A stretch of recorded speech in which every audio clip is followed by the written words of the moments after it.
যেমন আমরা noun phrase আলোচনা করেছিলাম, একটু আমি জাস্ট ফুল আগের দুটা ক্লাস একটু সামারাইজ করে দিব, বাকি অংশটা শেষ করে দিব। নাউন যেখানে যেখানে বসে সেখানে সেখানে হচ্ছে the noun phrase. Adjective phrase কি? অ্যাডজেক্টিভ ফ্রেজের জন্য আমি বলেছিলাম সবসময় একটা কথা মনে রাখবেন, অ্যাডজেক্টিভ ফ্রেজ সেটাই অবশ্যই অ্যাডজেক্টিভ ফ্রেজ পূর্বে আমরা বলেছিলাম যে অ্যাডজেক্টিভ প্লাস হচ্ছে দ্য নাউন, এটা বলেছিলাম। কিন্তু অ্যাডজেক্টিভ ফ্রেজের ক্ষেত্রে অনেক সময় অ্যাডজেক্টিভ ফ্রেজের ক্ষেত্রে নাউনটা পরে থাকে, অ্যাডজেক্টিভ ফ্রেজের ক্ষেত্রে নাউনটা পরে থাকে, এটাও বলেছিলাম। অর্থাৎ সিঙ্গেলি যদি আমরা বিবেচনা করি, অ্যাডজেক্টিভ নাউনের আগে বসে, অ্যাডজেক্টিভ ফ্রেজ নাউনের আগে বসবে, ঠিক আছে। আবার নাউনের পরেও হচ্ছে দেখি অ্যাডজেক্টিভ ফ্রেজ বুঝতে পারি, এটা বলেছিলাম। তাহলে নাউন ফ্রেজ গেল, অ্যাডজেক্টিভ ফ্রেজ গেল, এরপরে হচ্ছে দ্য অ্যাডভার্বিয়াল ফ্রেজ। এটা সবচেয়ে ফ্রেজের মধ্যে সবচেয়ে গুরুত্বপূর্ণ। আমরা যখন রাইটিং নিয়ে কাজ করব, এই ফ্রেজটি সবচেয়ে বেশি আছে। আপনি একটা কম্প্রিহেনশন প্র্যাকটিস করেন, একটা সেন্টেন্স লিখেন, একটা ট্রান্সলেশন করেন, যেটা সবচেয়ে বেশি প্রভাবিত করবে এই ফ্রেজটা। এটা নিয়ে আমি লাস্ট একদম প্রায় টানা 20 থেকে 25 মিনিট কথা বলেছিলাম। ঠিক একদম আমি বলেছিলাম অ্যাডভার্ব যদি বুঝেন তাহলে অ্যাডভার্বিয়াল ফ্রেজ আপনার ক্লিয়ার। অ্যাডভার্ব যেমন ভার্ব অ্যাডজেক্টিভ অ্যাডভার্বকে মডিফাই করে, অ্যাডভার্বিয়াল ফ্রেজও সেটা করে, তবে এতটুকুর মধ্যে লিমিটেড নয়। 4টা ওয়ার্ড আপনাদেরকে আমি বলেছিলাম যে ওয়ার, হোয়েন, এরপরে হচ্ছে যে হোয়েন, ওয়াই, এগুলো দ্বারা প্রশ্ন করলে সেটা হচ্ছে যে অ্যাডভার্বিয়াল ফ্রেজ। তাছাড়া অ্যাডভার্বিয়াল ফ্রেজ এগুলোর বাইরেও সর্বদা আমি একটা কথা মনে রাখতে বলেছিলাম, একটা সেন্টেন্সের মধ্যে ফ্রেজ যখন আইডেন্টিফিকেশন করবেন, সাবজেক্ট, ভার্ব, অবজেক্ট, এগুলোর বাইরে যদি এক্সট্রা কোনো অংশ থাকে, সেই অংশগুলো যদি এগুলো দ্বারা প্রশ্ন করলে পান, আপনি বুঝিয়ে নেবেন সেটা হচ্ছে যে অ্যাডভার্বিয়াল ফ্রেজ। আচ্ছা ঠিক আছে, এই যে গেল অ্যাডভার্বিয়াল ফ্রেজ, 3টা গেল। আবার এখানে আমি বলেছিলাম নাউন ফ্রেজ মানে কি? জেরান্ডিয়াল ফ্রেজ এক ধরনের একটা নাউন ফ্রেজ, তো শুধু ডিফারেন্সটা কি? নাউন ফ্রেজ নাউনের কাজ করে, জেরান্ডিয়াল ফ্রেজ নাউনের কাজ করবে, শুধু জেরান্ডিয়াল ফ্রেজের মধ্যে একটা ভার্ব প্লাস আইএনজি থাকবে, এটা বলেছিলাম আপনাদেরকে। তাহলে নাউন ফ্রেজ শিখা মানে কি জেরান্ডিয়াল ফ্রেজ আমরা শিখে ফেলেছি। যদি আমরা জেরান্ডিয়াল ফ্রেজ আলাদা করে আলোচনা করি নাই, এগুলোর সাথে রিলেট করি, আজকে যে ফ্রেজ গুলো বাকি আছে এগুলো এত বেশি ডিটেল নাই, ডিটেল ফর আমরা পড়ে ফেলেছি। যেমন আমি যদি বলি সিম্পল একটা example, gerundial phrase, qualifying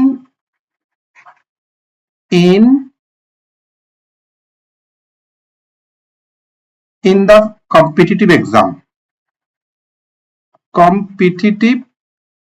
exam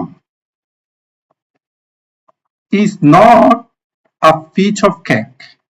এটা ইডিয়মে লিখলাম। a piece of cake মানে হচ্ছে সহজ কাজ নয়, অর্থাৎ কম্পিটিটিভ এক্সামের মধ্যে কোয়ালিফাই করা এত সহজ কাজ না, এটার জন্য অনেক পরিশ্রম করতে হবে। আচ্ছা এটা একটা সেন্টেন্স, একটু খেয়াল করবেন। এখন আমি যদি প্রশ্ন করি, আপনি যখন ফ্রেজ যখন আইডেন্টিফিকেশন করবেন, সবসময় মাথায় রাখবেন একটা বাক্যকে বিশ্লেষণ করার জন্য সবসময় আগে ফাইনাইট ভার্বটা, তাহলে এই যে দেখেন ইজ হচ্ছে দ্য ফাইনাইট ভার্ব। কোয়ালিফাইং থেকে এক্সাম পর্যন্ত কি হয়? বাক্যের সাবজেক্ট হয়। এখন তাহলে সাবজেক্ট কি হয়? নাউন হয়। তাহলে প্রথমে এটাকে নাউন ফ্রেজ বলতে পারেন। পাশাপাশি যেহেতু এখানে একটা বার প্লাস আইএনজি আছে, বার প্লাস আইএনজি মানে কি? জেরান্ডের কাজ। তাহলে অপশন আপনার, এটা হতে জেরান্ডিয়াল ফ্রেজে বলতে পারবেন, কোনো সমস্যা নাই, আপনি এটাকে জেরান্ডিয়াল ফ্রেজে বলতে পারেন। অর্থাৎ জেরান্ডিয়াল ফ্রেজ আর নাউন ফ্রেজের মধ্যে সূক্ষ্ম পার্থক্যটা কি? দুটোটাই নাউন, কিন্তু জেরান্ডিয়াল ফ্রেজের মধ্যে শুধু বার প্লাস আইএনজি থাকবে। এই জিনিসটা হচ্ছে আপনি মনে রাখবেন। মনে করেন নাউন ফ্রেজ, এই নাউন ফ্রেজ কিন্তু আবার জেরান্ডিয়াল হবে না, কিন্তু জেরান্ডিয়াল ফ্রেজ নাউন হবে। অর্থাৎ এমন একটা ফ্রেজ, এই ফ্রেজটা মনে করো নাউন ফ্রেজ, কিন্তু এখানে বার প্লাস আইএনজি নাই, তখন নাউন ফ্রেজ শুধু। তখন আবার জেরান্ডিয়াল ফ্রেজ বলা যাবে না। এই জন্য বললাম যে নাউন ফ্রেজ জেরান্ডিয়াল হবে না, কিন্তু সকল জেরান্ডিয়াল ফ্রেজ কিন্তু নাউন ফ্রেজ হবে। এখন প্রশ্ন হতে পারে, পরীক্ষার মধ্যে এরকম সেন্টেন্স দিয়েছে, আন্ডারলাইন করেছে, এখন আপনি যদি দুইটাই অপশন থাকে, দুইটাইতে অ্যান্সার, পরীক্ষার মধ্যে কোনটাই অ্যান্সার করবেন? যেটা সবচেয়ে বেশি 100% অগ্রাধিকার আপনাকে অ্যান্সার সেটাই প্রেফার করতে হবে। তাহলে আপনি জেরান্ডিয়াল ফ্রেজকে প্রেফার করবেন। এখন মনে করেন জেরান্ডিয়াল ফ্রেজ নাই বাক্যে, অপশনে, তাহলে এটা আপনি নাউন ফ্রেজ অপশন করবেন। তাহলে আমরা নাউন ফ্রেজ শিখছি মানে কি জেরান্ডিয়াল ফ্রেজও শিখেছি। এরপরে যদি আমি আবার আলাদা করে দেখাই অ্যাডজেক্টিভ ফ্রেজ, অ্যাডজেক্টিভ ফ্রেজ মানে participle phrase, participle phrase, adjective phrase মানে হচ্ছে যে পার্টিসিপল ফ্রেজ। শুধু অ্যাডজেক্টিভ ফ্রেজ যেমন অ্যাডজেক্টিভের কাজ করবে, পার্টিসিপল ফ্রেজও অ্যাডজেক্টিভের কাজ করে। অ্যাডজেক্টিভ ফ্রেজের আগে যেমন একটি নাউন থাকবে, সরি অ্যাডজেক্টিভ ফ্রেজের পরে আমরা জানি নাউন থাকে, আবার নাউনের পরে অ্যাডজেক্টিভ ফ্রেজ থাকে, ঠিক অনুরূপ ভাবে পার্টিসিপল ফ্রেজের আগেও একটা নাউন থাকতে পারে।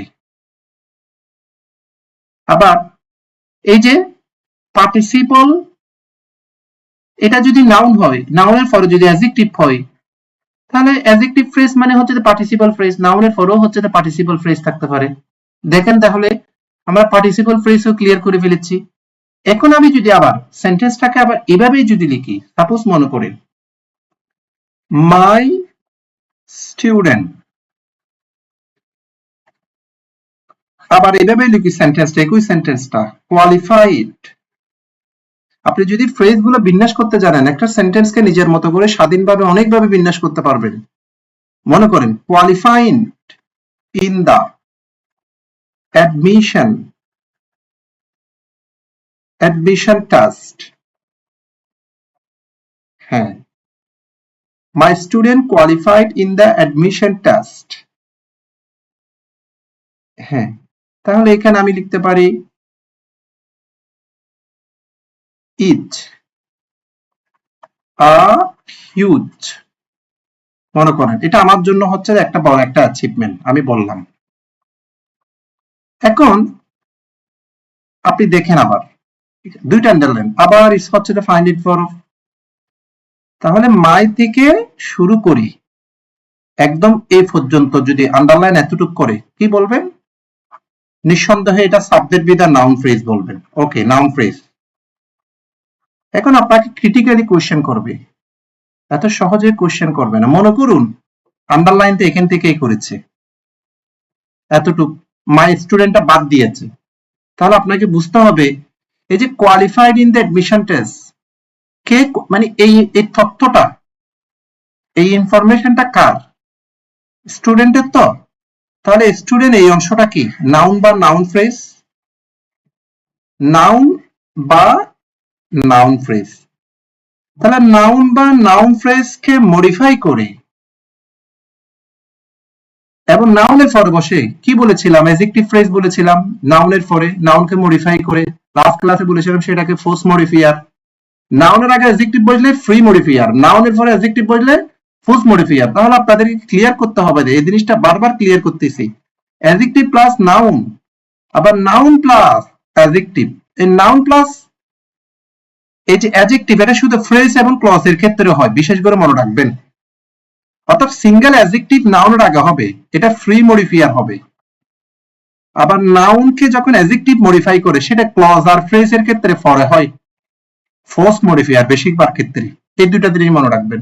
তাহলে আপনি প্রথম অ্যান্সারটা কি? আপনি এটাকে বলতে পারেন এটা হচ্ছে যে অ্যাডজেক্টিভ ফ্রেজ। তাহলে অ্যাডজেক্টিভ ফ্রেজ তো আমি আপনাদেরকে শিখিয়েছি। আমি এখন আমাদের আলোচনার মূল বিষয় হচ্ছে যে অ্যাডজেক্টিভ ফ্রেজ এক ধরনের পার্টিসিপল ফ্রেজ। তাহলে আপনি জানেন পার্টিসিপল কয় প্রকার? 3 প্রকার। আপনি নিজে আপনাদেরকে আগে ক্লাসে এগুলো শিখিয়েছিলাম। যেমন প্রেজেন্ট পার্টিসিপল, আরেকটু দেখাচ্ছি যাতে আমি আরেকটু সিনপসিস করে দিচ্ছি সংক্ষেপ। পারফেক্ট পার্টিসিপল, একটা মিনিট। প্রেজেন্ট পার্টিসিপল মানে কি বলেছি? প্রেজেন্ট পার্টিসিপল মানে পাওয়ার প্লাস আইএনজি বলেছি।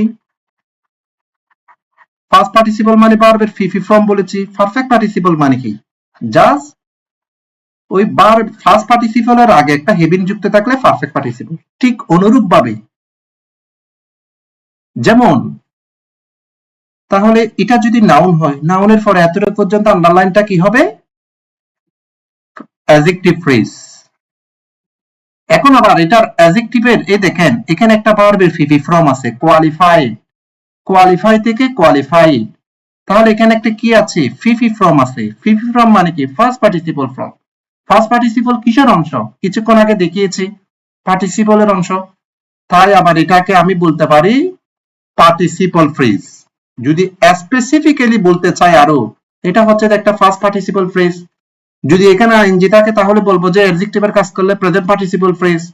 যদি হেভিং প্লাস পিপি ফ্রম থাকে তখন এটা পারফেক্ট পার্টিসিপল ফ্রেজ। এখন বিষয়টা হচ্ছে ঠিক অনুরূপভাবে যদি পরীক্ষায় যদি দুটোই অপশন থাকে, adjective phrase, participle phrase, answer কোনটা দিবেন? যেহেতু এখানে ফিফি ফ্রম আছে তাহলে পার্টিসিপল ফ্রেজ অ্যান্সার দিবেন। যদি এটা যদি না থাকে তাহলে আপনি অ্যাডজেক্টিভ ফ্রেজ অ্যান্সার দিবেন।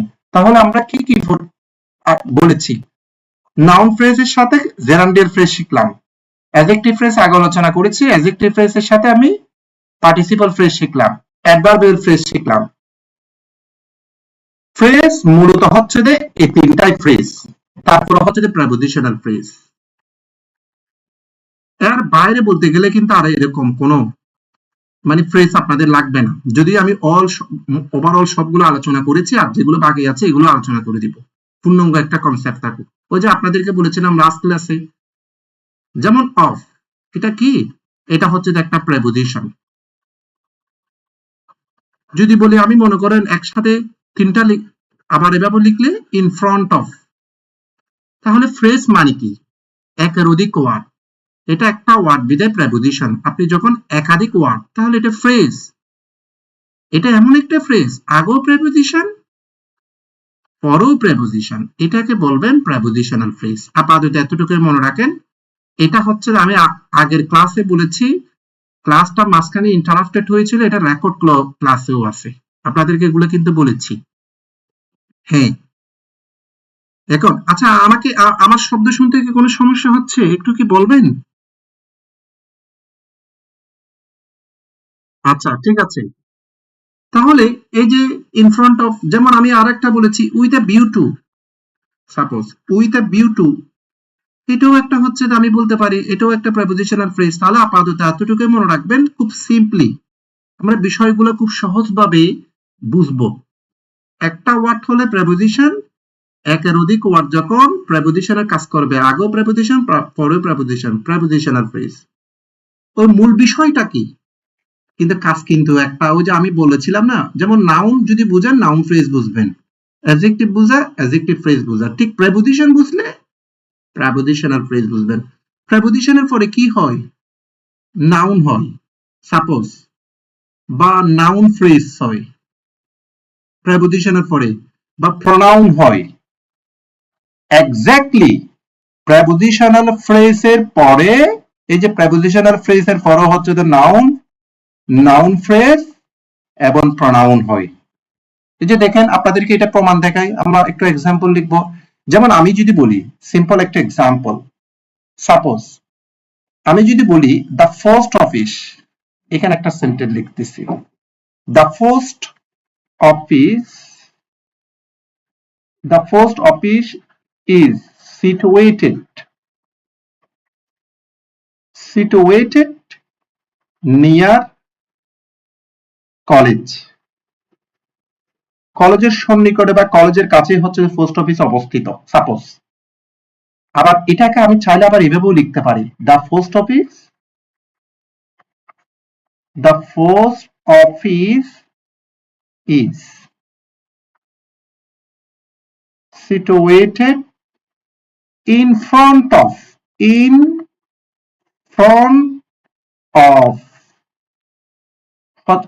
কলেজ। এখানে দেখেন, এই যে দেখেন নিয়ার এটা প্রিপোজিশন, আবার কলেজ কি? নাউন। আবার ইন ফ্রন্ট অফ, এটা কিন্তু প্রিপোজিশন বলতে পারবো না, এটাকে বলতে হবে প্রিপোজিশনাল ফ্রেজ। নিয়ার কেন প্রেপোজিশন? একটা ওয়ার্ড বিদায়। এটা কেন প্রেপোজিশনাল ফ্রেজ? একাধিক ওয়ার্ড। ও বিষয় একটা, near for noun, college in front of এর ফর নাউন, দ্যাট। তাহলে আমরা একদম খুব ইজিলি বুঝেছি প্রেপোজিশনাল ফ্রেজ, প্রেপোজিশনের পরে নাউন, নাউন ফ্রেজ সব সেম, শুধু ডিফারেন্ট একটা ওয়ার্ড হলে প্রেপোজিশন, একের অধিক ওয়ার্ড হলে প্রেপোজিশনাল ফ্রেজ। এখন এখান থেকে একটা ক্রুশিয়াল বিষয় জানবো, খুব গুরুত্বপূর্ণ বিষয়, আন্ডারলাইনের উপর ডিপেন্ড করে। আমি বারবার বলতেছি, আপনাদেরকে আগের ক্লাসে, ফার্স্ট ক্লাসেও বলেছিলাম, ফ্রেজের নির্দিষ্ট কোনো স্ট্রাকচার না। বইয়ের মধ্যে মনে করো, অনেক বইয়ের মধ্যে আমি দেখেছি কিছু কিছু বইয়ে বিভিন্ন বাজারে তখন মানে বইয়ের কোনো শেষ নাই, মানে থেকে বিভিন্ন কিছুতে কপি করে বাজারে অহরহ বই। কিন্তু দেখবেন এখানে নাউন ফ্রেজ চিনার জন্য কিন্তু মিনিমাম হচ্ছে যে 20টা স্ট্রাকচার। আর একটা স্ট্রাকচার কি? স্ট্রাকচার শিখতে শিখতে, রুল শিখতে শিখতে মানুষের মাথা পাগল হয়ে যাবে। আর এভাবে আপনি অ্যাকিউরেটলি অ্যান্সার করতে পারবেন না। সাপোজ মনে করেন আমি আপনাদেরকে বলেছিলাম সেটা ফ্রেজের ক্ষেত্রে হচ্ছে প্র্যাকটিক্যাল বিষয়টা গুরুত্বপূর্ণ, আপনি পজিশনটা গুরুত্বপূর্ণ, আপনি স্ট্রাকচার শিখে, রুল শিখে আইডেন্টিফাই করতে যাবেন না। মানে একটা ফ্রেজ আইডেন্টিফিকেশন করার জন্য কতটুকু আন্ডারলাইন করা হয়েছে এবং এটা কোথায় আছে, এটার আগে কি আছে, পরে কি আছে, এই জিনিসগুলো বিবেচনা করবেন। একদম পার্সেপেস্টিসের মতো যে কোনো ফ্রেজ আপনি ভুল করবেন না, আশা করি ভুল না করার সম্ভাবনা খুব কম। সাপোজ মনে করেন না, এই যে যেমন এখানে আমি বলেছি এতটুকু পর্যন্ত কি নিঃসন্দেহে প্রেপোজিশনাল ফ্রেজ। এখন আবার প্রেপোজিশনাল ফ্রেজ সহ এই যে দেখেন, মনে করুন এই প্রেপোজিশনাল ফ্রেজ সহ আবার এতটুকু আন্ডারলাইন করলাম, মানে প্রেপোজিশনাল ফ্রেজও নিলাম আবার নাউনও নিলাম। এখন কে বলতে পারেন এটা কোন ফ্রেজ? এখন কিন্তু প্রেপোজিশনাল ফ্রেজ না, এখন কোন ফ্রেজ হয়ে গেছে, যদিও প্রেপোজিশন আছে। কে বলতে পারে?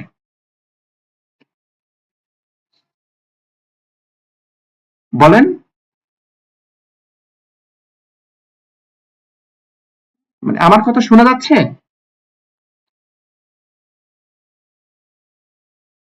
হ্যালো, শোনা যাচ্ছে?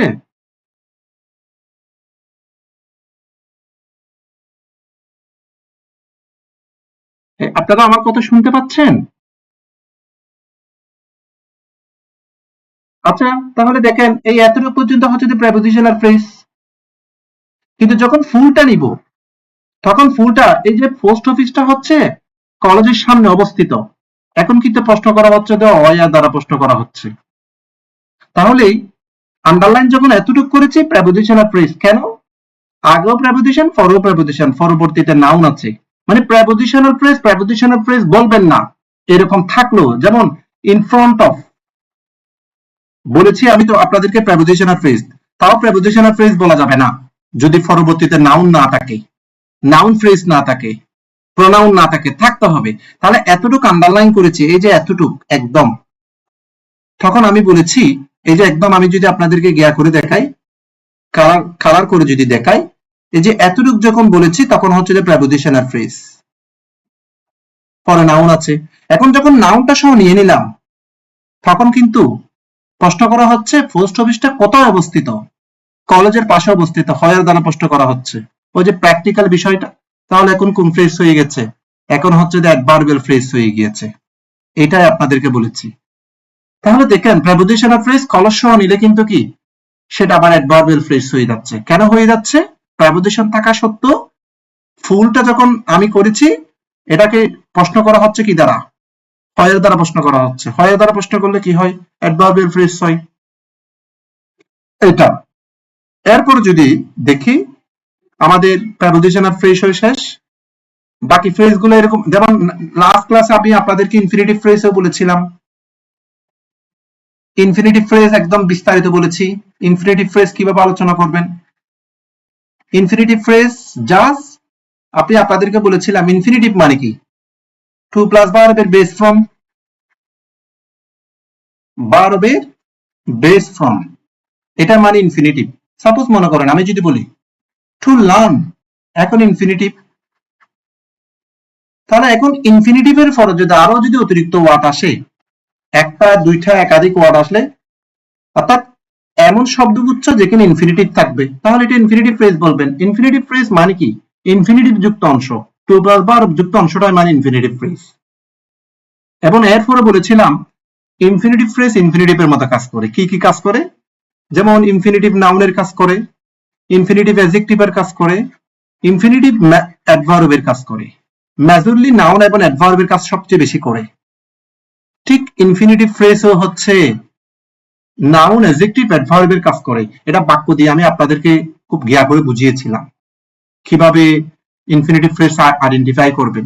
লাস্টের ক্লাসটা যদি আপনারা যদি না বুঝে থাকেন, রেকর্ড ক্লাস আছে, ওখানে আপনারা বিস্তারিত দেখে নিয়েন। আচ্ছা, তাহলে এখন মোটামুটি আমাদের নন ফাইনাইট ভার্বের ফ্রেজ গুলো শেষ। এখন আর ফ্রেজ বলতে বাকি আছে কোনটা? Interjectional phrase. এগুলাতে প্রশ্নও করবে না এবং এগুলা এত বিশদ আলোচনাও নাই। ইন্টারজেকশনাল ফ্রেজ মানে কি? ইন্টারজেকশনাল ফ্রেজ মানে কি? যেমন আমি যদি বলি এলাস, এটা একটা কি ইন্টারজেকশন? হুররে, এটা একটা ইন্টারজেকশন। আপনারা পার্টস অফ স্পিচে শিখেছেন। ইন্টারজেকশন মানে কি? যেটা আবেগ প্রকাশ করবে, অর্থাৎ এস্ট্রেঞ্জ করবে। এস্ট্রেঞ্জ মানে হতবাক, মনের আবেগ দিয়ে যখন দুঃখ বেদনা প্রকাশ করে, সেটাই তো ইন্টারজেকশন। ঠিক ইন্টারজেকশনাল ফ্রেজ মানে এরকমই মনের আবেগ স্ট্রেঞ্জলি প্রকাশ করবে, জাস্ট একাধিক ওয়ার্ড দিয়ে প্রকাশ করবে। যেমন আমি যদি বলি হোয়াট এ পিটি, আহা কি দুঃখের বিষয়, কি অনুতাপের বিষয়, তাহলে এটা একটা ওয়ার্ড দিয়ে প্রকাশ করছে বিধায় ইন্টারজেকশন। যখন একাধিক ওয়ার্ড দিয়ে যখন আবেগ প্রকাশ করছে, তখন এটা ইন্টারজেকশনাল ফ্রেজ। ইন্টারজেকশনাল ফ্রেজ থেকে এরকম বেশিরভাগ কোশ্চেন করে না। আচ্ছা, এরপর আসি লাস্ট একদম যেটা, সেটা হচ্ছে যে কনজাংশনাল ফ্রেজ। এই যে আপনারা জানেন, ঠিক কনজাংশনাল ফ্রেজ এর কাজ হচ্ছে যে কনজাংশনের মতো, প্রত্যেকটা যে নামে ফ্রেজ সেই অনুসারে কাজ করে। আমি বারবার বলতেছি। তাহলে কনজাংশনাল ফ্রেজ মানে কি? যেমন কনজাংশনের কাজ কি? আপনারা পার্টস অফ স্পিচ থেকে শিখেছেন ওয়ার্ডকে যুক্ত করা। কনজাংশন মানে কি? জয়েন, যুক্ত করা। তাহলে ওয়ার্ডকে যুক্ত করা মানে কি? কনজাংশন। ফ্রেজকে যুক্ত করে, ক্লজকে যুক্ত করে। ঠিক কনজাংশনাল ফ্রেজের কাজও হচ্ছে ওয়ার্ডকে, ফ্রেজকে, ক্লজকে যুক্ত করা। শুধু ডিফারেন্টটা কি? মনে করেন একটা ওয়ার্ড দিয়ে যখন এগুলোকে যুক্ত করবে, তখন বলবেন কনজাংশন। আবার একের অধিক ওয়ার্ড দিয়ে যখন এগুলোকে যুক্ত করবে, তখন কনজাংশনাল ফ্রেজ। সাপোজ মনে করেন আমি যদি বলি দ্যাট, এটা একটা কনজাংশন। যদি বলি সো দ্যাট, তাহলে সো দ্যাট এটা একটা কনজাংশনাল ফ্রেজ। যেমন ইফ একটা কনজাংশন। যদি বলি অ্যাজ ইফ, এটা একটা কনজাংশনাল ফ্রেজ। দুটো ওয়ার্ড মিলে একটা কনজাংশন। আবার যদি বলি অ্যাজ দো, একাধিক ওয়ার্ড মিলে একটা কনজাংশনের কাজ করে। শুধু যদি বলি দো, দো মানে যদিও, তাহলে এটা কনজাংশন। যদি বলি অ্যাজ দো, দুইটা কনজাংশনে মিলে একটা কনজাংশন, তাহলে এটা কনজাংশনাল ফ্রেজ। আবার মনে করুন এন্ড, একটা ওয়ার্ড। যেমন আমি যদি বলি আবির এন্ড রহিম, সেম, তাহলে দুইটা ওয়ার্ডকে যুক্ত করেছে। এখন এন্ডকে আমি কি বলবো? এন্ডকে বলবো যে আমি, এটা হচ্ছে একটি কনজাংশন। যদি বলি এভাবে যদি বলি আবির as well as রহিম, এটার অর্থ তাহলে এখনো আবিরকে যুক্ত করেছে, আবির এবং রহিমকে এন্ড দ্বারা যুক্ত করেছে, এখন আবার আবির আর রহিমকে as well as দ্বারা যুক্ত করেছে। তাহলে যুক্তর কাজ করেছে। যুক্তর কাজটা যখন একাধিক ওয়ার্ড দিয়ে করেছে, তাহলে as well as conjunctional phrase হয়ে গিয়েছে। ফ্রেজের আলোচনা হচ্ছে যে এতটুকু, আর কোনো কিছু নাই। আমি বেসিক্যালি মেজরলি ফ্রেজ হচ্ছে যে noun phrase, adjective phrase, adverbial phrase, prepositional phrase. এই চারটা ফ্রেজ হচ্ছে যে সবচেয়ে বেশি গুরুত্বপূর্ণ এবং আমাদের রাইটিংয়ে সেন্টেন্স তৈরি করতে এবং ক্লাসের জন্য সিম্পল, কমপ্লেক্স, কম্পাউন্ড সেন্টেন্সের প্যাটার্ন বুঝতে এই চারটা ফ্রেজও লাগবে। কিন্তু ওভারঅল আমি কনসেপ্টটা আপনাদেরকে দিলাম যাতে কোনো কিছুতে সমস্যা না থাকে। এখন প্রথমে আমাকে বলেন এখানে কোনো সমস্যা আছে কিনা, ফ্রেজের মধ্যে কোনো সমস্যা আছে কিনা বলেন, তারপর আমি একটা পিডিএফ এ যাব। The energy sector for sustained progress remain a top priority for the government. এই যে দেখেন এই সেন্টেন্সটার মধ্যে আমি কিন্তু সেন্টেন্সকে ট্রান্সলেশনও করে দিচ্ছি, মানে আমাদের মেইন উদ্দেশ্য ফ্রেজ, এই জন্য আমি ট্রান্সলেশনটা হাইলাইট করতেছি না। এখানে বলা হচ্ছে যে টেকসই উন্নয়নকে অগ্রগতি করার জন্য যে আমাদের এনার্জি সেক্টরটাকে পুনর্ভাবে আবার নতুন করে গঠন করতে হবে, সেটা সরকারের প্রথম অগ্রাধিকার হতে হবে, এভাবে বলা হচ্ছে। আচ্ছা যাই হোক, এই যে আন্ডারলাইন করছি কিন্তু আমি এতটুকু। তাহলে এখানে দেখেন আমি যখন বলবো এটা কোন ফ্রেজ, আপনি দেখবেন এই সেন্টেন্সের মেইন ভার্ব ফাইনাইট ভার্বটা কি। এই দেখেন ফাইনাইট ভার্ব হচ্ছে রিমেইনস, রিমেইনস হচ্ছে ফাইনাইট ভার্ব, একটু লক্ষ্য রাখবেন। তাহলে রিমেইনস যদি ফাইনাইট ভার্ব হয়, আপনার আন্ডারলাইন কিন্তু অংশটা হচ্ছে ফাইনাইট ভার্বের আগে কি হয়, সাবজেক্ট হয়। তাহলে আপনি নিঃসন্দেহে বলতে পারেন যে এটা হচ্ছে একটা নাউন ফ্রেজ। এখন কে বলতে পারেন এটা নাউন ফ্রেজের বাইরে আর একটা ফ্রেজ হচ্ছে, কে বলতে পারেন? একটু কথা বলবেন, নাউন ফ্রেজের বাইরে আর কি ফ্রেজ হচ্ছে? ভেরি গুড, এই যে এখানে রিস্ট্রাকচারিং, রিস্ট্রাকচারিং এটা হচ্ছে একটা জেরান্ডাস, এই জন্য জেরান্ডিয়াল ফ্রেজ, দুইটাই অ্যান্সার। আচ্ছা এরপর আসেন পরবর্তী অংশটা দেখি, 2 নাম্বার। এই যে আমি সেটাই বলেছি, আপনি দুইটা থাকলে জেরান্ডিয়ালকে অগ্রাধিকার দিবেন। এরপরে দেখেন the central bank raised the policy rate in an effort to curb inflation। কি বলা হচ্ছে? কেন্দ্রীয় bank the raised the policy rate, একটা পলিসি রেট নিয়ে এসেছে যে in an effort, এটা এমন একটি প্রচেষ্টা to curb inflation, যারা মুদ্রাস্ফীতিটাকে কমাইতে এরকম একটা নীতি নিয়ে এসেছে সেন্ট্রাল ব্যাংক, কেন্দ্রীয় ব্যাংক। এখন প্রশ্ন হচ্ছে, এখন আমি কিন্তু আগের অংশটা আন্ডারলাইন করে না, এখন আন্ডারলাইন করেছি কিন্তু এতটুকু পর্যন্ত। প্রথম দেখেন, আপনি সব সময় দেখবেন একটা সেন্টেন্সের মধ্যে মেইন ভার্ব কোনটা, ফাইনাইট ভার্ব কোনটা, সেম ভাবে যেভাবে প্রত্যেকটা সেম, এই যে রেস হচ্ছে ফাইনাইট ভার্ব, তাহলে ফাইনাইট ভার্বের আগে সেন্ট্রাল ব্যাংক হচ্ছে সাবজেক্ট, এতটুকু নাউন ফ্রেজ। কি নিয়ে এসেছে, কোন বিষয়টা তুলে ধরেছে, দ্য পলিসি রেট, তাহলে এটা অবজেক্ট, অবজেক্ট নাম ফ্রেজ। তাহলে আপনাদেরকে আমি কি বলেছিলাম, ওই যে বলেছিলাম সাবজেক্ট ভার্ব অবজেক্ট বাদ দেওয়ার পরে যদি এক্সট্রা যদি কোনো অংশ থাকে সেটা অ্যাডভার্বিয়াল ফ্রেজ। দেখেন না সেটা ইন অ্যান্ড, দেখো effort to curb inflation, তাহলে অ্যাডভার্বিয়াল ফ্রেজ। এখন প্রশ্ন হতে পারে লজিকটা কি, তাহলে পলিসিটা কিভাবে নিয়ে এসেছে, এখানে দুইটা ফ্রেজ হতে পারে। এটা পলিসিটা হচ্ছে একটা প্রচেষ্টার মাধ্যমে ইনফ্লেশনটা কিভাবে করবে, এটা এমন একটি প্রচেষ্টা যা প্রচেষ্টার মাধ্যমে হচ্ছে দেখি মুদ্রাস্ফীতিটাকে হ্রাস করবে। তাহলে এই অংশটা হাউ দ্বারা প্রশ্ন করলে হচ্ছে নাম্বার 1। তাহলে এটা বলতে পারি এটা হচ্ছে একটা অ্যাডভার্বিয়াল ফ্রেজ, খুব ইজি ভাবে বলতে পারি। এরপরে দেখেন 3 number, despite the facing numerous challenges, Bangladesh continues to make steady economic progress। অর্থটা হচ্ছে অসংখ্য ঝুঁকি থাকা সত্ত্বেও বাংলাদেশ তার মানে দীর্ঘতি সম্পন্ন অর্থনৈতিক উন্নতি অগ্রগতি চলমান রয়েছে। এখন দেখেন এই সেন্টেন্সের মধ্যে দেখেন আমি প্রত্যেকটা সেন্টেন্স এমন ভাবে তৈরি করেছি, আপনারা এখান থেকে অনেকগুলো সেন্টেন্স মানে এক একটা সেন্টেন্স এক এক ভাবে শুরু করেছি, অনেক কিছু শিখতে পারেন। আমি এভাবে তৈরি করেছি। যেমন দেখেন এই সেন্টেন্সের সাবজেক্ট হচ্ছে যে বাংলাদেশ, কিভাবে কন্টিনিউ হচ্ছে যে ভারত। তাহলে দেখেন আপনাকে যে আন্ডারলাইনটা করেছে সেটা কোথায়, একদম সাবজেক্ট অবজেক্টের বাইরে, সাবজেক্ট ভার্বের বাইরে। তাহলে আপনাকে আমি কি বলেছিলাম, সাবজেক্ট ভার্ব অবজেক্ট বাদ দিলে বাকি সবগুলা, এই যে এখন বলেন তো এটা কোন ফ্রেজ হবে, সাবজেক্ট অবজেক্টের বাইরে এটা কোন phrase? Very good, very good, এটা হচ্ছে একটা অ্যাডভার্বিয়াল ফ্রেজ।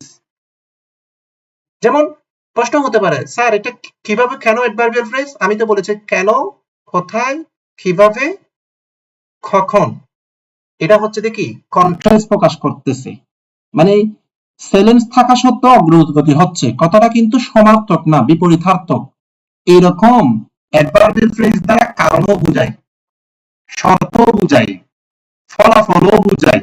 এই জিনিসগুলো মনে রাখবেন, মেইন কথাগুলো হচ্ছে যেগুলা। এরপরে হচ্ছে এই বিপরীতার্থক কোনো কিছু বোঝাবে, বিপরীতার্থক এই কনসেপ্ট গুলা বোঝানো হচ্ছে অ্যাডভার্বিয়াল ফ্রেজ। এখানে আবার আমি আরেকটা লজিক দিতে পারি, এখানে প্রশ্ন হতে পারে যেমন ডিসপাইট, এই ডিসপাইট শব্দটা হচ্ছে একটা প্রেপোজিশন, আপনারা জানতে হবে ডিসপাইটটা হচ্ছে একটা প্রেপোজিশন। এখন প্রশ্ন করতে পারেন স্যার প্রেপোজিশন দিয়ে শুরু হয়েছে, ফেসিং নিউমারাস চ্যালেঞ্জেস এটা একটা নাউন ফ্রেজ বা জেরান্ডিয়াল ফ্রেজ, তাহলে আপনি তো শিখিয়েছেন প্রেপোজিশন প্লাস নাউন ফ্রেজ, এটা তো হচ্ছে প্রেপোজিশনাল ফ্রেজ, সরি, তাহলে এখানে তো সে স্ট্রাকচার এখানে আছে প্রেপোজিশন প্লাস নাউন বা জেরান্ডিয়াল ফ্রেজ, কিন্তু তারপরে এটা প্রেপোজিশনাল ফ্রেজ হচ্ছে কেন, হচ্ছে না কেন? প্রেপোজিশন দিয়ে শুরু হলে হবে না, বাস্তবে কিন্তু এখানে অ্যাডভার্বিয়ালের যতগুলো শর্ত আছে সেই শর্তের মধ্যে একটা পড়ে, তাই এটা প্রেপোজিশনাল ফ্রেজের স্ট্রাকচার হলো এটা অ্যাডভার্বিয়াল ফ্রেজ। এজন্য আমি আপনাদেরকে বারবার বলি যে structure is not factor, it is completely optional. Main হচ্ছে আপনার মেইন অর্থটা কিভাবে কাজ করে। আর একটা বিষয় আছে এখানে, গ্রামার এমন একটা বিষয়, আমি রুল পড়াই বা বিভিন্ন কিছু আলোচনা করতেছি ঠিক আছে, কিন্তু রুল থেকে গ্রামার আলোচনা থেকে আপনি 50% শিখতে পারবেন যে, সেটা আমি না, আরো যদি 10 জন পড়াইলো। কিন্তু ইংলিশ এমন একটি সাবজেক্ট, আপনাকে অর্থটা বুঝতে হবে, আপনার নিজের ভাষা আপনাকে অনুবাদ করা জানতে হবে। এই যে সব সময় কিন্তু রুলস দিয়ে কাজ হয় না, আপনি অর্থটা না বুঝলেও কিন্তু রুলটা প্রয়োগ করতে পারতেছেন না। এই যে এখানে যে কন্ট্রাস্ট বোঝাচ্ছে, বিপরীত বোঝাচ্ছে, আপনি যদি ডিসপাইটের অর্থ না জানেন, এই বাক্যটার অর্থ যদি আপনি না জানেন, তাহলে কিভাবে বুঝবেন যে এখানে বিপরীত? আমি বুঝছি বিদায় এটা অ্যাডভার্বিয়াল ফ্রেজ বলতে পেরেছি, বুঝতে পেরেছি। তাহলে এখন প্রশ্ন করতে পারেন স্যার এটার জন্য আমাকে কি করতে হবে? এটার জন্য আমি যেটা করতে হবে দুইটা কাজ ইংলিশের ইমপ্রুভমেন্টের জন্য। ইংলিশ শুধু গ্রামার দিয়ে আপনি চাকরি পাবেন না, একটা হচ্ছে ধারাবাহিকভাবে আপনাকে প্রতিদিন রিডিং স্কিলটা বাড়াইতে হবে। রিডিং স্কিল বাড়ানোর জন্য প্রতিদিন মিনিমাম পত্রিকাটা হচ্ছে এসেনশিয়াল, মাস্ট। এবং সেটা দ্বারাকে নতুন যারা ভর্তি হয়েছেন আমি সবাইকে বলবো যে আমার অনেকগুলো ক্লাস হচ্ছে যে গ্রামারের উপর যে ক্লাসগুলো নিয়েছি এগুলো হচ্ছে যে গ্রুপে আছে, প্রত্যেকটা ক্লাস মানে স্টেপ বাই স্টেপ আছে। যদি গ্রামারের আরো কিছু ক্লাস বাকি আছে এগুলো আমরা পরে শেষ করব। আমরা শুধু গ্রামার নিয়ে পড়ে থাকলে এখানে অনেকে মানে বিষয়টা হচ্ছে যে খুব মানে আমরা অ্যাডভান্স রাইটিং বা রাইটিং এর দিকে একটু পিছিয়ে পড়বো। তো আমি এখন চিন্তা করেছি রাইটিং এর যে প্রাথমিক স্টেপটা একটু আমরা ওভারকাম করে ফেলি, তাই আমরা টানা একদম 1 মাস বা 1.5 মাস আমি নিউজ পেপার অ্যানালাইসিসের উপরে কন্টিনিউয়াসলি ক্লাস নিব, এবং ওখানে ট্রান্সলেশন, সামারি, সেন্টেন্স অ্যানালাইসিসের যতগুলো গ্রামার পড়ে সবগুলাকে কভার করি, মানে রাইটিং বিষয়কে আমরা কাজ করব। এটাও করব এখন থেকে প্রতিদিন করে আপনাদেরকে আমি প্রায় দীর্ঘ 2 মাস ধরে অনেকগুলো অ্যানালাইসিস করে সংরক্ষণ করে রাখছি। সপ্তাহে 2 সপ্তাহে 1 সপ্তাহে 2টা ক্লাস নিই, প্রতি ক্লাসে একটা করে অ্যানালাইসিস দিব। আগামীকাল আপনাদেরকে আমি আজকের ক্লাসের অ্যানালাইসিসটা আগামীকাল দিব, ওই অ্যানালাইসিসটা আপনারা পড়বেন এবং আমি ওই অ্যানালাইসিসের আলোকে আপনাদেরকে আমি কাজ দিতে পারি। এটাকে প্যারাফ্রেজিং করেন, এটা থেকে গুরুত্বপূর্ণ ওয়ার্ডগুলো শিখে রাখেন, এটাকে একটা সামারি করেন। এই রিডিংটাকে আমরা এখন থেকে কন্টিনিউয়াসলি রাখবো এই জন্য। আচ্ছা এরপর আসেন, এটা আমি একটা গ্রুপে মেসেজ দিয়েছি, এটা ফিল করে দিব আমি, এটা সবার উদ্দেশ্যে। আজকে ক্লাসে সবাই নেই, বেশিরভাগ হচ্ছে রেকর্ড ক্লাস করে, এটা গ্রুপে আমি দিয়ে দিয়েছি। আচ্ছা এরপর ওটা দেখেন, 4 নাম্বারটা দেখেন, the meeting held in Dhaka yesterday discussed the regional energy cooperation। মানে যে মিটিংটা হচ্ছে যে গতকাল ঢাকার মধ্যে হচ্ছে যে অনুষ্ঠিত হয়েছিল সেটা হচ্ছে দেখি যে আমাদের এনার্জি এগুলোর কোঅপারেশন কিভাবে সহযোগিতা করা যায় আঞ্চলিকভাবে সেই বিষয়গুলো আলোচনা হয়েছিল। আচ্ছা এখন আমি যদি বলি এটা কোন ফ্রেজ, কে বলতে পারে আমাকে বলেন? এখন আপনাদের প্রশ্নের পালা, কোন ফ্রেজ হতে পারে? এই যে দেখেন এখানে মেইন ভার্ব হচ্ছে দেখি ডিসকাসড, তাহলে মেইন ভার্বের অর্থ কি হয়? একদম এখান থেকে শুরু করে এতটুকু পর্যন্ত কি হয়? মিটিং সহ যদি নিত এটা নিঃসন্দেহে আপনি বলতেন এটা নাউন ফ্রেজ, কিন্তু এখন তো মিটিংটা বাদ দিয়েছি, জাস্ট নাউন ফ্রেজের অংশ। তাহলে এই যে দেখেন না মিটিংটা যে হয়েছে, মিটিংটা হয়েছে গতকাল অনুষ্ঠিত হয়েছিল, এই কথাটা অনুষ্ঠিত হয়েছিল ঢাকায় গতকাল, মিটিং এর কথা, মিটিং এর তথ্য অর্থাৎ নাউন ফ্রেজের তথ্য, তাহলে এটাকে বলতে পারেন এটা হচ্ছে একটা অ্যাডজেক্টিভ ফ্রেজ। ওই যে বলেছিলাম দেখেন অ্যাডজেক্টিভ ফ্রেজ কি হয়, নাউন বা নাউন ফ্রেজের ফটোফট দিয়ে রেখে দেখেন অ্যাডজেক্টিভ ফ্রেজ এখানে একটা হেল্প হচ্ছে দ্য ফার্স্ট পার্টিসিপল ফর্ম, এটা আবার একটা ফার্স্ট পার্টিসিপল ফ্রেজও হচ্ছে। যদি আবার আপনাকে প্রশ্ন যদি এরকমই করতো, হেলটা বাদ দিলাম, ইন ঢাকা ইয়েস্টারডে, আবার এতটুকু আন্ডারলাইন করলে তখন আবার এটা খোপায় দ্বারা প্রশ্ন করলে হতো, হেলটা বাদ দিলে তখন আবার অ্যাডভার্বিয়াল ফ্রেজ হয়ে যেত। এরপরে 4 নাম্বারটা একটু দেখেন, it is essential that we diversify our energy sources to ensure long term stability. কি বোঝানো হচ্ছে? এটা অপরিহার্য আমাদের যে জ্বালানির উৎস এটাকে বৈচিত্র্যকরণ করতে হবে। কেন করতে হবে? দেখেন, অর্থ বুঝলে কিন্তু ফ্রেজ আইডেন্টিফিকেশন অটোমেটিকলি চলে আসতেছে, সেটাই বুঝাচ্ছি। আমাদের দীর্ঘমেয়াদী স্থায়িত্বকে নিশ্চিত করতে এনার্জি সোর্সেস এর ভেরিয়েশন মানে কি? তথা এখন আমরা যেগুলো ইউজ করি এগুলো অনবায়নযোগ্য শক্তি, যেগুলো ফুরিয়ে যাচ্ছে, তাহলে আমাদেরকে নবায়নযোগ্য শক্তির দিকে ধাবিত হতে হবে বা অন্য অন্য অনবায়নযোগ্য শক্তির সোর্স খুঁজতে হবে, হয়তো এইভাবে কথাটা বলেছে। এখন দেখেন, এই যে ফ্রেজটা কোন ফ্রেজ কে বলতে পারে? এটা দুইটা ফ্রেজ হবে। কোন ফ্রেজ? প্লেস অ্যান্সার দিতে হবে, চেষ্টা করতে হবে, বলবো। নাম্বার 1 ইনফিনিটিভ ফ্রেজ, গুড, এটা ইনফিনিটিভ ফ্রেজ। এরপরে আর কি ফ্রেজ হতে পারে?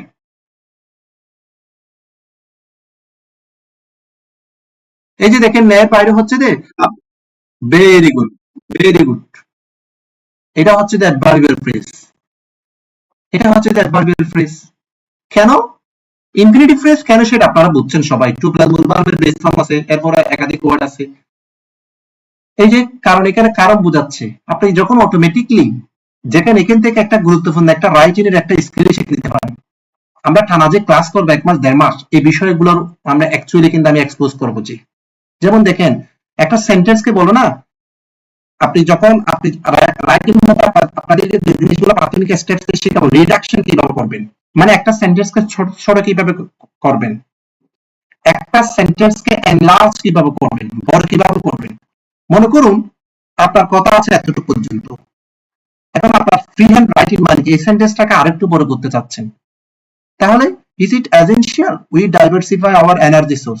এটা আমাদের অপরিহার্য, আমাদের এনার্জি সোর্সকে বৈচিত্র্যকরণ করতে হবে। তারা আরেকটু বড় করতে চান, তাহলে এখানে অটোমেটিকলি আপনি এটাকে প্রশ্ন করেন কেন করতে হবে, মনে মনে প্রশ্ন করেন হোয়াই করতে হবে। তাহলে এই অংশটা কি আনবেন, এটাকে বেস করে ফ্রেজের সাথে রিলেট করে আপনি অটোমেটিক্যালি বুঝে যাবেন এখানে কি আনতে হবে। যেমন হোয়াই দ্বারা প্রশ্ন করতেছি, আচ্ছা আপনি যখন দেখেছেন ও এতটুকু লিখেছি, এটাকে এনলার্জ করতে হবে, হোয়াই দ্বারা প্রশ্ন করা হচ্ছে, তাহলে এটা একটা আমি ইনফিনিটিভ ফ্রেজ আনি। তাহলে এই রিলেটেড হচ্ছে যে আমরা একটা কি করতেছি, একটা ফ্রেজ আনলাম, তাহলে সেন্টেন্সটা বড় হয়ে গেল। এখানে এখানে লিখলো কি, to ensure long term stability, অথবা এটাও হতে পারে to ensure our energy safety, এটাও হতে পারে আমাদের এনার্জি সোর্স খুঁজতে হবে বৈচিত্র্যকরণ, to mitigate the environment pollution, অনেকভাবে কিন্তু বলে যাবে। মানে এনার্জি সোর্সের যে বিকল্প খুঁজতে হবে আমাদের, সেটা কি হিসেবে? রিনিউয়েবল এনার্জি হিসেবে, যে আমাদের এনভায়রনমেন্ট পলিউশনের বিষয়টা মিটিগেট করতে। অর্থাৎ আপনি যখন একটা সেন্টেন্সকে বড় করার জন্য হোয়াই দ্বারা প্রশ্ন করলে সেটাতে কি আনবেন, ইনফিনিটিভ ফ্রেজ আনবেন। অর্থাৎ ইনফিনিটিভ ফ্রেজ বাক্যের মধ্যে হোয়াই দ্বারা প্রশ্ন করলে পাওয়া যায়। এরপর আসেন পরবর্তী সেন্টেন্সটা, পরবর্তীতে 7 নাম্বারটা দেখেন, the government decisions to increase subsidies has sparked mixed reactions। যেমন এই সেন্টেন্সের ট্রান্সলেশনটা কে করতে পারে? কেউ কি এটার অনুবাদ বলতে পারবেন, বাংলা অনুবাদ? আমরা কিন্তু ট্রান্সলেশন অনুবাদ English to Bangla, Bangla to English, এটাও কিন্তু একসাথে প্র্যাকটিস করবো। আমি বলে দিয়েছি এই 2 মাস আমরা 1.5 মাস 2 মাস কোন জিনিসগুলোকে অগ্রাধিকার দিব। যেমন এখানে কি স্পার্ক, আমরা জানি স্পার্ক মানে হচ্ছে কোনো কিছু ঝলঝল করে তোলা, জানি। যেমন মনে করো আগুন হচ্ছে দেখি, দ্য ফায়ার ইজ স্পার্কিং, আগুন কিন্তু একদম ধাউ ধাউ করে জ্বলতেছে, তাহলে এটি লিটারাল মিনিং। কিন্তু এখানে কিন্তু সেটা হচ্ছে না। অনুবাদটা যদি আপনি এভাবে বলেন, যেমন দেখুন, সরকারের সিদ্ধান্ত টু ইনক্রিজ সাবসিডাইজ, যে ভর্তুকি বৃদ্ধি করা, সাবসিডাইজ বিভিন্ন কিছু, হ্যাজ স্পার্কড মিক্সড রিঅ্যাকশন, যেটা পার্শ্ব প্রতিক্রিয়া সৃষ্টি হয়েছে। তাহলে আপনি কি এরকম বলেন যে ভর্তুকির বিষয়ে সরকারের সিদ্ধান্ত সেটা পার্শ্ব প্রতিক্রিয়া আগুনের মতো দাও দাও করে জ্বলতেছে। আপনি যদি এখানে যদি লিটারাল মিনিংটা দেন তাহলে হচ্ছে না, এখানে মেটাফরিক্যাল মিনিং হচ্ছে। তার মানে এখানে কিন্তু ক্রিয়েট হচ্ছে, ক্রিয়েটের অর্থ আসতেছে। অর্থাৎ একটা শব্দ, এই জিনিসটাকে বলা হচ্ছে কি জানেন?